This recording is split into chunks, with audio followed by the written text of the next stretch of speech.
Hello అండి, welcome to Janvi's kitchen. ఈరోజు మనం భోగి స్పెషల్ నువ్వుల రొట్టె ఇంకా కలగూర చట్నీ ఎలా చేద్దామో చూద్దాము. వీడియోని ఎండ్ వరకు చూడండి. రొట్టె ఎలా చేయాలో కొన్ని టిప్స్ తో చెప్తాను. చాలా సింపుల్ గా, కొత్తగా చేసుకునే వాళ్ళకి కూడా ఈజీగా ఉంటుంది. ముందుగా కలగూర చట్నీ కావాల్సిన పదార్థాలు: చిక్కుడుకాయ, దొండకాయ, బీరకాయ, పచ్చిమిర్చి, ఉల్లిపాయ, టమాటో, సొరకాయ అండి, అదే అనంకాయ, నువ్వుల పొడి, జీలకర్ర, పసుపు, ఉప్పు, చింతపండు, ఒక 4-5 వెల్లుల్లి రెబ్బలు. ఇప్పుడు ఎలా చేద్దామో చూద్దాం. ముందుగా స్టవ్ వెలిగించేసి ఒక గిన్నె పెట్టుకుందాం. దాంట్లో ఒక 2-3 టేబుల్ స్పూన్ ఆయిల్ వేసేసి అది వేడెక్కిన తర్వాత పచ్చిమిర్చి వేద్దామండి. ఆయిల్ వేడెక్కిందండి, పచ్చిమిర్చి వేసేసుకుందాం. పచ్చిమిర్చి వేగాలి.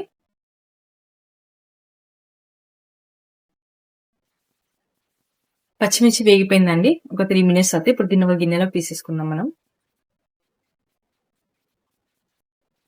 ఇప్పుడు ఒక ఆనియన్ అండి, కొంచెం ఇలా పెద్ద పెద్దగానే కట్ చేసేసుకుందాము. దాంతోపాటు ఒక టమాటో, నేను కూడా ఒక టమాటో తీసుకున్నా. నేను పచ్చిమిర్చి ఒక 4 తీసుకున్నానండి. మీరు కారంకి సరిపడంత తీసుకోండి. ఇది ఇలా బాగా కలిపేసేసుకున్నామండి. ఒక 3 నిమిషాలు మూత పెట్టి ఉడికించుకుందాము. ఒక 3-4 మినిట్స్ తర్వాత టమాటా ఇంకా ఆనియన్ స్టిక్ అయిందండి. ఇప్పుడు దీంట్లో ఒక 1/2 టేబుల్ స్పూన్ వరకు పసుపు వేద్దాం. ఇదంతా ఒకసారి బాగా కలిపేసేసుకుని ఇప్పుడు దీంట్లో దొండకాయ ఇంకా చిక్కుడుకాయ మనం కట్ చేసి పెట్టుకున్నాం కదా ముందుగా, అవి వేసేస్తున్నాను.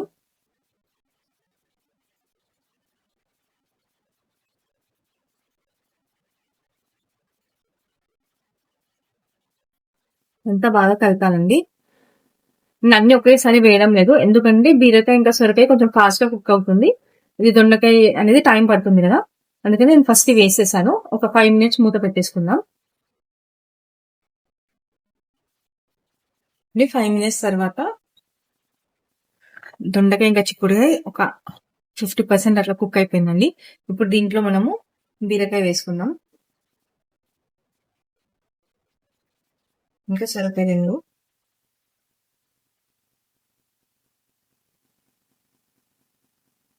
వేసి అంత బాగా కలిపేసుకోవాలి.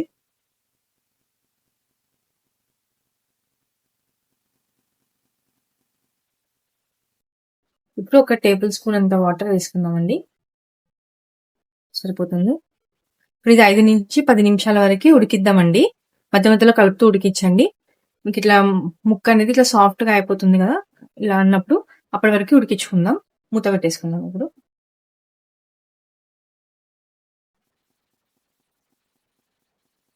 ఒక 7-8 మినిట్స్ తర్వాత ఇట్లా కుక్ అయిపోయిందండి. ఇప్పుడు దీంట్లో మనం చింతపండు వేసుకుందాం. కొద్దిగా వేసి బాగా కలిపేసేసి ఒక 2-3 మినిట్స్ ఉడికించుకుందామండి. కొంచెం లైట్ గా వాటర్ అనిపిస్తున్నాయి కదా, ఈ నీరంతా ఇంకిపోయేంత వరకు ఒక 2-3 నిమిషాల్లో అదంతా అయిపోతుంది. మూత పెట్టేసుకుందాం.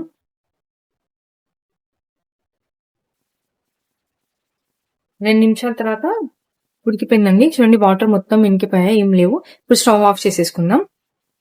ఇది చల్లారిన తర్వాత మనం మిక్సీ జార్లోకి తీసుకుందాం. చల్లారిపోయిందండి. ఇప్పుడు మనం ముందుగా వేయించుకున్న పచ్చిమిర్చి దీంట్లో వేసేద్దాం.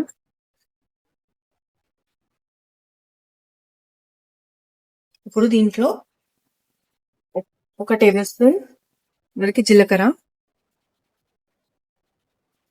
మనం వెల్లుల్లి తీసుకున్నాం కదా, ఒక 4-5 వెల్లుల్లి వేసుకుందాం. ఇప్పుడు సాల్ట్ అండి, ఒక 1.5 టేబుల్ స్పూన్ వరకు సాల్ట్ వేసేసి దీన్ని మిక్సీ చేసుకుందాం. ఫైన్ పేస్ట్ చేయొద్దండి, కచ్చా పచ్చాగా ఉండాలి. లేదు మీరు రోట్లో మీ దగ్గర రోల్ ఉందంటే రోట్లో దంచుకున్నా బాగుంటుంది. లేదు అంటే ఒక పల్స్ ఇస్తే సరిపోతుంది. స్లో స్పీడ్ లోనే తిప్పుకోవాలి, ఫాస్ట్ గా తిప్పి మెత్తగా చేసుకోకండి, టేస్ట్ అనేది ఉండదు. నేను ఒక మిక్సీ ఒక పల్స్ వేసుకున్నాను. ఇప్పుడు ఒక టేబుల్ స్పూన్ నువ్వుల పొడి వేసి ఇంకొకసారి తిప్పుకుందామండి.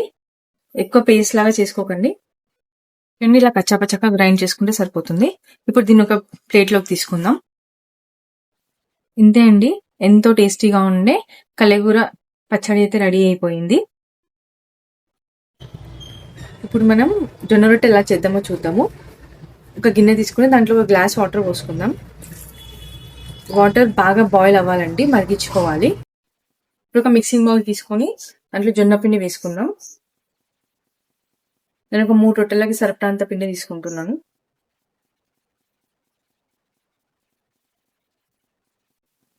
ఇప్పుడు దీంట్లో మనం మరిగించుకున్న నీళ్లు వేస్తామండి. కొద్ది కొద్దిగా వేస్తూ కలిపేసుకుందాం.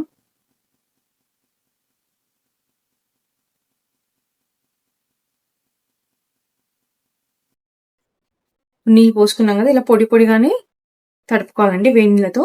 తర్వాత కొన్ని కొన్ని చల్ల నీళ్ళు వేస్తూ పిండిని ముద్దలాగా చేసుకుందాం. చూడండి, ఇలా చన్నీళ్ళు వేస్తూ పిండిని ముద్దలాగా చేసుకుందాం. ఇలా ఇప్పుడు మనం దీన్ని బాగా ఇలా నీట్ చేసుకోవాలండి. బాగా ఒత్తుకుంటూ చేయాలి, జిగి వచ్చేంత వరకు. అప్పుడే మనకి రొట్టె అనేది సాఫ్ట్గా చాలా బాగా వస్తుంది. కొంచెం ప్రెషర్ ఇస్తూనే ఇలా చేసుకుందాం. బాగా కలుపుకున్న తర్వాత ఇప్పుడు దీన్ని ఇలా బాల్ లాగా చేసుకోవాలండి. మనం ఏ సైజ్ అయితే రొట్టె చేయాలనుకుంటున్నాం అంత సైజ్ తీసుకుంటే సరిపోతుంది. ఇప్పుడు పొడి పిండి వేస్తూ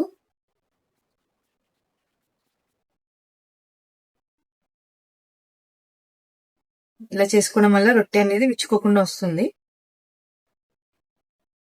ఇప్పుడు కింద పొడి పిండి వేసుకోవాలి, కొంచెం ఎక్కువే వేయాలి. చేయి ఇలా అద్దుకుంటూ ఇలా చేసుకోవాలి.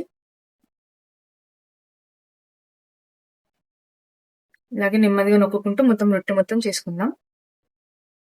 చూడండి, రొట్టె కొట్టేసుకున్నాను. ఇప్పుడు దీనిపైన నువ్వులు వేసేద్దాం. నువ్వులు అద్దుకుందాం. నువ్వులు వేసినాక కొంచెం ఇట్లా తడి చేస్తూ ఇట్లా ప్రెస్ చేసుకోవాలండి. నెమ్మదిగా ప్రెస్ చేయండి, మరి ఎక్కువగా గట్టిగా చేస్తే రొట్టె చితికిపోతుంది. అయిపోయిందండి. ఇప్పుడు నేను కొత్తగా చేసే వాళ్ళ కోసం ఒక టిప్ చెప్తున్నాను. ఇలా రొట్టె చేసిన తర్వాత తీయడానికి ఇబ్బంది అవుతుంది కదా, ఏదైనా ఒకటి ఇట్లా షీట్ లాంటి పేపర్ తీసుకొని ఇలా నెమ్మదిగా దీనిపైకి ఇలా చేసుకోండి మొత్తం.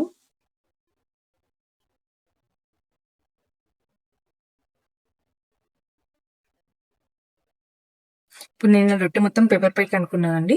ఇప్పుడు దీన్ని నెమ్మదిగా పెనం పైన వేసుకుందాం. నేను ఆల్రెడీ పెనం పెట్టుకున్నాను. ఇక్కడ పెనం చాలా వేడి ఉంటేనే రొట్టె బాగా ఆగుతుందండి.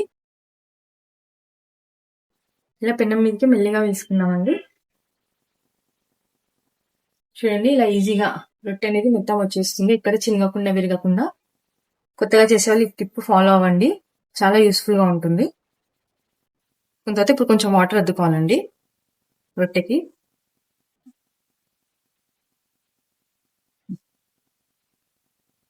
ఇలా మొత్తం అద్దేసుకున్న తర్వాత దీన్ని లో ఫ్లేమ్ లోనే కాల్చుకోండి, నిదానంగా, కొంచెం టైం పడుతుంది అండి. ఇప్పుడు దీన్ని ఇతల పక్క కూడా తిప్పేసుకుందాము. రొట్టె ఇలా పొంగుతుందండి మంచిగా.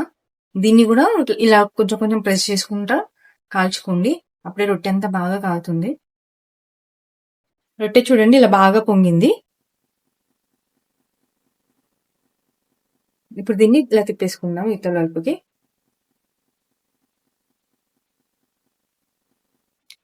మనం పిండి తడిపేప్పుడే కొంచెం బాగా కలుపుకుంటే ఇలా మంచిగా పొంగుతాయండి రొట్టెలు, లేదంటే అది విచ్చుకుపోయి సరిగ్గా రావు. చూడండి, రెండో వైపు కూడా బాగా కాలిపోయింది. ఇప్పుడు దీన్ని తీసేద్దాము. అలాగే మిగతా అన్ని రొట్టెలు కూడా చేసుకుందాం మనం.